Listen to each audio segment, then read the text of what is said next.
আমরা যখন আল কোরআনের কোনো একটি আয়াতকে বুঝতে চাইব অথবা কোনো একটা হাদিসকে বুঝতে চাইব, আমাদেরকে একটা গুরুত্বপূর্ণ মূলনীতি মনে রাখতে হবে।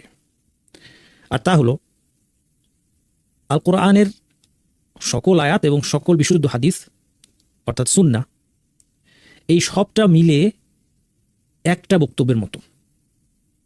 সবটা মিলে একটা বক্তব্যের মতো কথার অর্থ হলো, কোরআনের আয়াতগুলোকে এবং হাদিসগুলোকে একটিকে আরেকটির দ্বারা বুঝতে হবে। যদি আমরা কোরআন কিংবা হাদিস বুঝতে গিয়ে কোরআন এবং হাদিস মিলেই ওয়াহি, কোরআন এবং সুন্নাহ মিলেই ওয়াহি, এটা আমরা গতদিন আলোচনা করেছি এবং প্রায়শই আলোচনা করব। এই পুরোটা মিলেই হচ্ছে ওয়াহি। কাজেই আমরা যদি কোনো একটা আয়াতকে বিচ্ছিন্নভাবে বুঝতে যাই, অন্য সকল আয়াত এবং হাদিস থেকে বিচ্ছিন্ন করে, অথবা কোনো একটা হাদিসকে যদি আমরা বিচ্ছিন্নভাবে বুঝতে চেষ্টা করি অন্য সকল আয়াত এবং হাদিস থেকে বিচ্ছিন্ন করে, তাহলে আমরা কোরআন এবং হাদিস থেকে কোনো একটা বিষয় বোঝার চেষ্টা করা সত্ত্বেও ভুল সিদ্ধান্তে উপনীত হব। এই বিষয়টা বোঝাটা অত্যন্ত গুরুত্বপূর্ণ। কারণ এ কথা বললে অতিরঞ্জন হবে না যে অতীতকাল থেকে নিয়ে আজকে পর্যন্ত ইসলামের নামে যতগুলো ফেরকা হয়েছে, যতগুলো বিভক্তি হয়েছে, ডেভিয়েশন হয়েছে, ইসলামের নাম নিয়ে যত মানুষ বিভ্রান্ত হয়েছে, তাদের এই বিভ্রান্তি দাঁড়িয়ে আছে কোরআন এবং হাদিসের দলিলকে ভুলভাবে বোঝার উপর। কারণ যারাই ইসলামের নামে বিভ্রান্ত হয়েছে, বিভিন্ন ফেরকায় ভাগ হয়ে গিয়েছে, তারা সবাই কোরআন এবং হাদিস থেকে দলিল দেয়।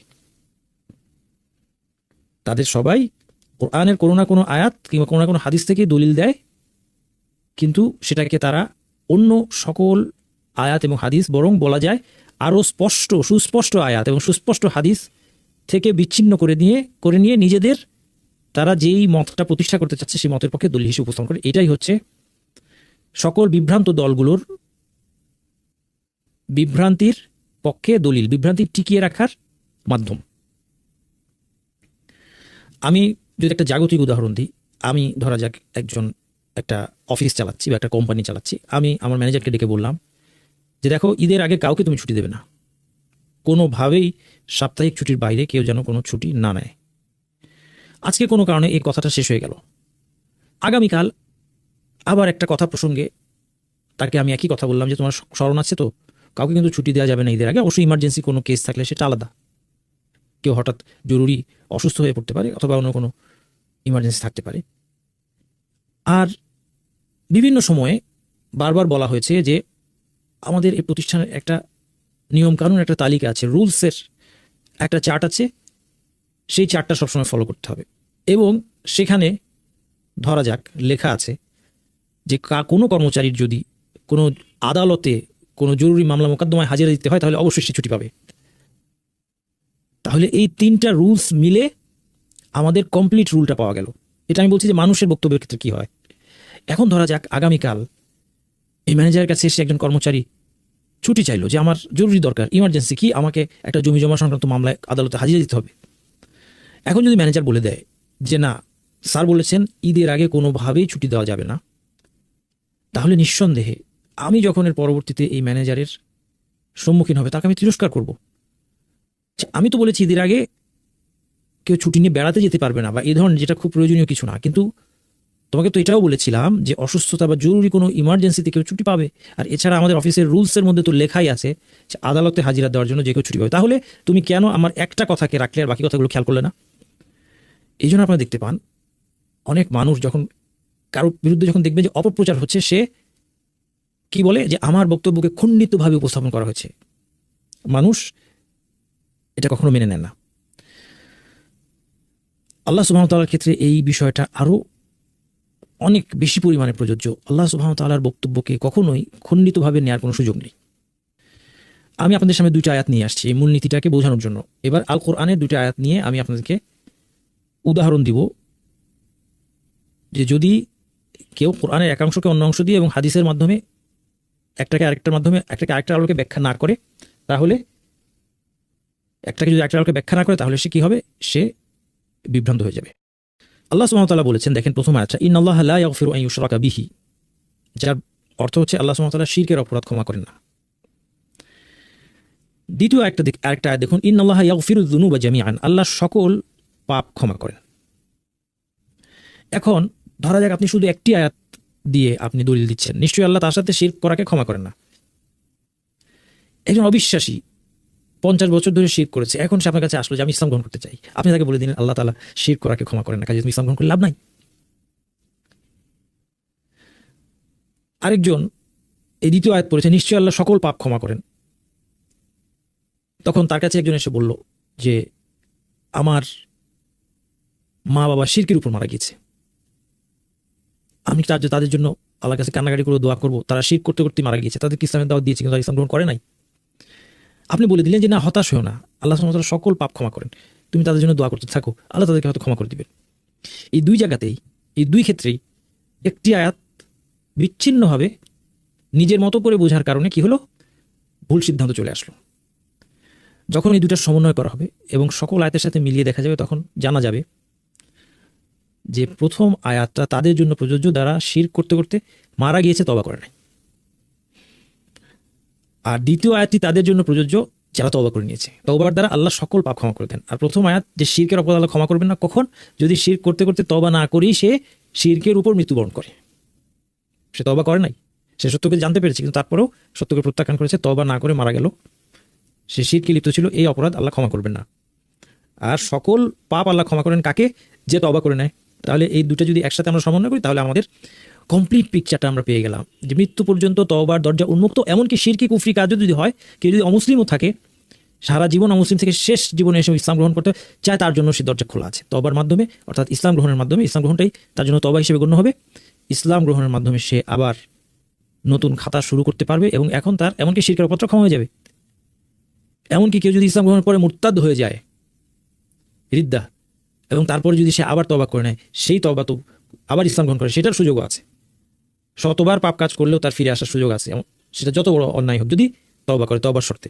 আর ক্ষমা হয় না কখন? এটা মৃত্যুর পরের কথা বলা হচ্ছে। তাহলে বুঝতে পারলেন, এটা একটা উদাহরণ দিলাম আমরা, যেটা থেকে আপনারা বুঝতে পারলেন যে কোরআন এবং হাদিস সবগুলোকে একটিকে একটা আলোকে বুঝতে হবে। এই জন্য এটা না করলে বিভ্রান্তি তৈরি হবে।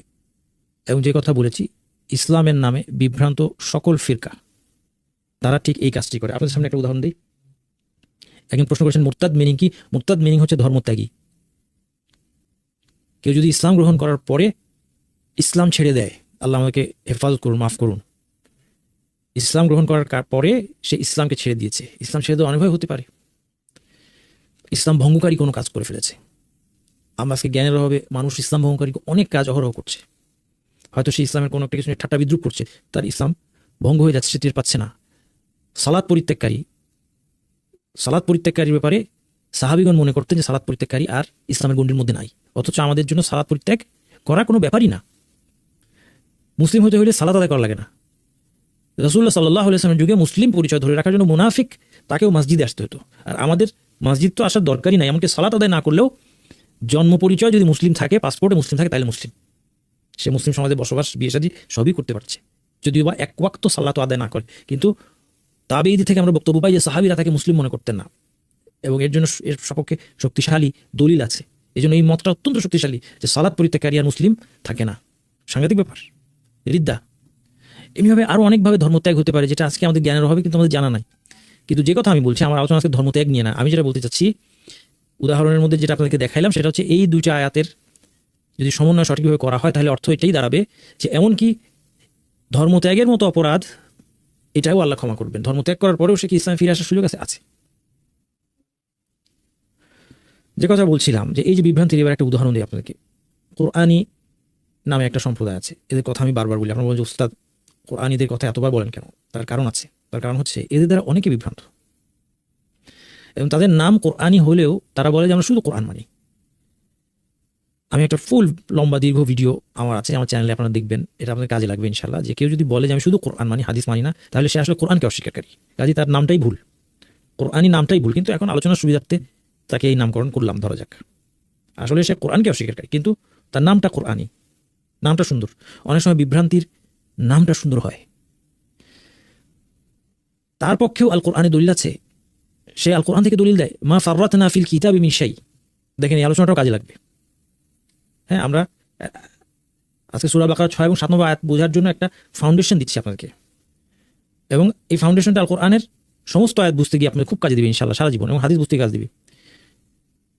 এর উদাহরণ হিসেবে দিচ্ছি যে একটা আয়াত যখন সে নিল, মা ফাররাতনা ফিল কিতাবি মিন শাই, দেখো আল্লাহ বলছেন কিতাবের মধ্যে কোনো কিছু উল্লেখ করতে আমি অবহেলা করিনি, সব কিছু বলে দিচ্ছি। তাহলে কিতাব ছাড়া অন্য কিছু দরকার কি? কোরআন ছাড়া তো কিছু দরকার নাই, কোরআনের দলিল কি বলছে? মা ফাররাতনা ফিল কিতাবি মিন শাই, আল্লাহ বলছেন যে কিতাবের মধ্যে অর্থাৎ কোরআনের মধ্যে আমি কোনো কিছুই বাদ দিই নাই, অবহেলা করি, সব কিছু আছে। তাহলে আর আল কোরআনের বাইরে যাওয়ার দরকার কি আমাদের? কথা খুব সুন্দর, কিন্তু দেখেন প্রথম কথা হচ্ছে এই আয়াতে কিতাব মানে আল কোরআন, আপনি এটা কোথা থেকে পেয়েছেন?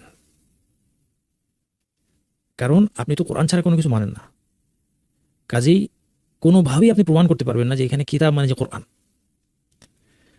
বরং এই আয়াতে একটা প্রসিদ্ধ মত হচ্ছে এখানে কিতাব বলতে আল কোরআন বোঝানো হয় না, লাউহে মাহফুজকে বোঝানো হয়েছে। এরপর তাকে আমি বলবো যে আপনি যে আরবি ভাষা নিয়ে বড়াই করছেন যে আমি আরবি ভাষা দিয়ে কোরআন বুঝে ফেলছি, আপনার আরবি ভাষার জ্ঞানও খুব কম। আরবি ভাষার জ্ঞান না থাকাতে আপনি মনে করছেন যে কিতাব মানে আরবিতে 2 মলাটের মধ্যে থাকা বইকে বোঝায়। কিন্তু আরবি ভাষার জ্ঞান যদি আপনার থাকতো, আরবি ভাষার জ্ঞান যদি থাকতো, আপনি বুঝতেন যে কিতাব মানে আরবি ভাষায় মাকতুব, যা লিখিত আছে। একটা পৃষ্ঠা যদি আমাকে দেওয়া হয়, পৃষ্ঠার মধ্যে কোনো কিছু লিখিত আছে, এটাকে আরবি ভাষায় কিতাব বলা হয়। কাজে 2 মলাটের মধ্যে বন্ধ থাকা বই হতে হবে এমন কোনো কথা নাই, 1 নম্বর। 2 নম্বর, যদি ধরেও নেই 2 মলাটের বন্ধ থাকা বই বোঝানো হচ্ছে এখানে, সেটা যে আল কোরআনকে বোঝানো হচ্ছে, এটা আপনি কোথায় পেলেন? এখানে আল কোরআন বলা হয় না, কিতাব বলা হয়েছে। এরপর আসেন, তারপর যদি ধরেও নেই যে এখানে আল্লাহ তাআলা আল কোরআনের কথাই বলা হয়েছে, তাহলে আপনি আল কোরআনে আল্লাহ কোনো কিছু বলতে অবহেলা করেননি। আল্লাহ তো এটাও বলতে অবহেলা করেনি যে রাসূলের আনুগত্য করো। আল্লাহ সুবহানাহু ওয়া তাআলা তো আরো অন্তত 50 থেকে 100 একটা আয়াতের মধ্যে বিভিন্নভাবে ঘুরিয়ে ফিরিয়ে একটা জিনিসের প্রতি আপনার দৃষ্টি আকর্ষণ করেছেন, এবং এটা বলতে অবহেলা করেনি যে আপনি যদি হেদায়েত চান তাহলে আপনাকে রাসূলের পথে চলতে হবে। ইন তুতিউহু তাহতাদু, যদি তার আনুগত্য করো তোমরা হেদায়েত পাবে। মাইয়ুতির রাসূল ফাকাদ আতা আল্লাহ, যে রাসূল আনুগত্য সে আল্লাহর আনুগত্য করে। ওয়া মা আতাকুমুর রাসূলু ফাখুযুহু ওয়া মা নাহাকুম আনহু ফান্তাহু, রাসূল যা দেন তা গ্রহণ করো, যা থেকে নিষেধ করেন তা থেকে বিরত থাকো। এই একটা আয়াত নিয়ে এই 50-100টা আয়াত ফেলে দিলেন কেন? যদি আপনি কোরআন অস্বীকারী না হন, তাহলে আপনি কোরআন অস্বীকারী হতে হবে। হয় আপনি কোরআন সম্পর্কে কমপ্লিটলি অজ্ঞ, আপনি খালি একটা আয়াতই পড়েছেন কোরআনের, সেটা তো হতে পারে না। আপনি বলছেন আমি কোরআনই, তাহলে আপনি বাকি আয়াতগুলো পড়েন। আপনি একটা আয়াত রেখে বাকি 50-100টা আয়াত যেখানে আল্লাহ বলতে অবহেলা করেননি, যে কিভাবে রাসূলকে না মানলে, রাসূলকে সকল বিষয় মীমাংসাদাতা হিসেবে গ্রহণ না করলে আমরা পথভ্রষ্ট হয়ে আমাদের ঈমান থাকবে না, সেগুলোকে আপনি কিভাবে পায়ে ঠেলছেন? তাহলে বোঝা যায় আপনার বিভ্রান্তি খুব স্পষ্ট হয়ে গেল। এটা জাস্ট একটা উদাহরণ, কারণ এই ফেরকাটা আমাদের কাছে পরিচিত, কোরআনি যারা নিজেদেরকে বলে, এই জন্য তাদেরকে দিয়ে উদাহরণ দিলাম। নতুবা অনেক ফেরকাই আছে, অনেক ফেরকা মানুষ মনে করছে বিলুপ্ত হয়ে গেছে, কিন্তু নতুন নতুন ভাবে আবার তারা নতুন নতুন চেহারা ফিরে আসে। যেটা আমার মূল পয়েন্ট, সেটা হচ্ছে দলিলের, কোরআন হাদিসের দলিলের একাংশকে আরেক অংশ দিয়ে ব্যাখ্যা না করা বিভ্রান্তির একটা উৎস।